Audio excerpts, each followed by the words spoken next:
အားလုံးပဲမင်္ဂလာပါကျွန်တော်ဒီနေ့ကတော့ကျွန်တော် channel စတင်ပြီးတော့မိတ်ဆက်တာပါเนาะကျွန်တော် channel မှာဆိုရင်တော့ကျွန်တော်ကလက်ရှိဘူမိဗေဒဒုတိယနှစ်တက်နေကြပါเนาะကျွန်တော် channel ဒီထောင်ရတဲ့ကြည့်ရကြလို့ရှိရင်ကျွန်တော် channel မှာအဲဘူမိဗေဒနဲ့ပတ်သက်တာကြီးပြောပါမယ်เนาะကျွန်တော်ဘူမိဗေဒဒုတိယနှစ်ကျောင်းတာကျွန်တော်ဘာလို့ဒီကျောင်းတွေပြောမှာလဲဆိုတော့ကြီးမန်းချက်ကကျွန်တော်တို့မြန်မာနိုင်ငံကြီးရဗျာခုဆိုရင်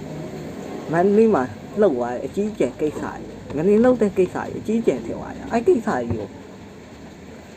လူတော်ညပေါ့စားကြမသိကြဘူး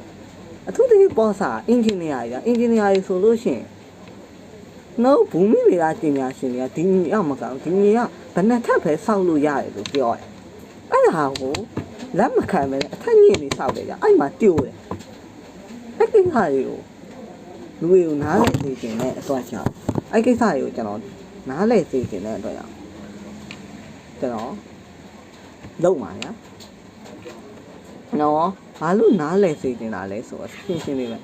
ဒီလိုဒါဖြစ်သွားမယ်လို့ငလင်သေးချိုတင်အားခွဲရည်ဖားတယ်အများကြီးလောက်တာလူမျိုးတွေသားဖြစ်စရာအများကြီးပဲငလင်မမဟုတ်မီးတောင်ပေါက်ခွဲရည်ရှိမယ်နောက်ပြီးရင်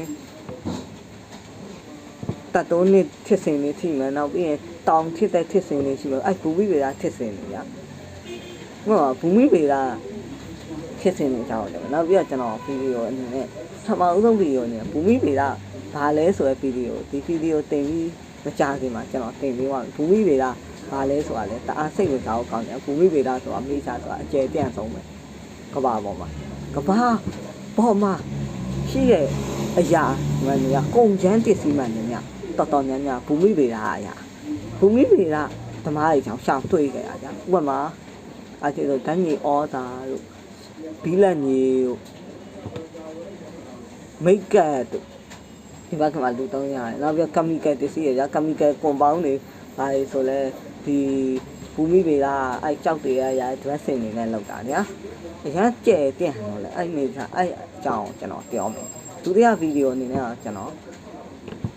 ပြောဖို့ရည်ထား plate တုံးနေ theory elastic ribbon theory ဘာလို့လဲဆို elastic ribbon theory နဲ့ plate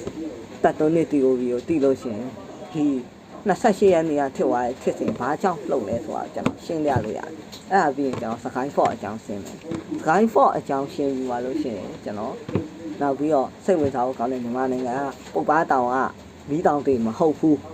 မီးတောင်ညုံဆိုတဲ့အကြောင်းကိုကျွန်တော်ရှင်းပြမယ်မီးတောင်အဲ့အကြောင်းကလည်းတအားစိတ်ဝင်စားဖို့ကောင်းတယ်မီးတောင်ပုပ်ပားတောင်ကလူတိုင်းကမီးတောင်တွေကြတယ်တကယ်မီးတောင်တွေမဟုတ်ကြဘူမိဗေဒဖြစ်စဉ်တွေအရာဆိုတိုင်းတာချက်တွေအရာဆိုလုံးဝမီးတောင်ညုံပဲအဲ့ကိစ္စတွေကတအားစိတ်ဝင်စားအောင်အဲ့ကိစ္စတွေကိုကျွန်တော်ရှင်းပြကဲဘယ်လိုလဲစိတ်ဝင်စားလို့ရှိရင်ကျွန်တော် channel ကို like and subscribe လုပ်ခဲ့ပါကျွန်တော်မနေ့ထန်ကြရင်what is geology ဆိုရဲခေါင်းစဉ်လေးနဲ့ဗီဒီယိုတစ်ခုလာပါမယ်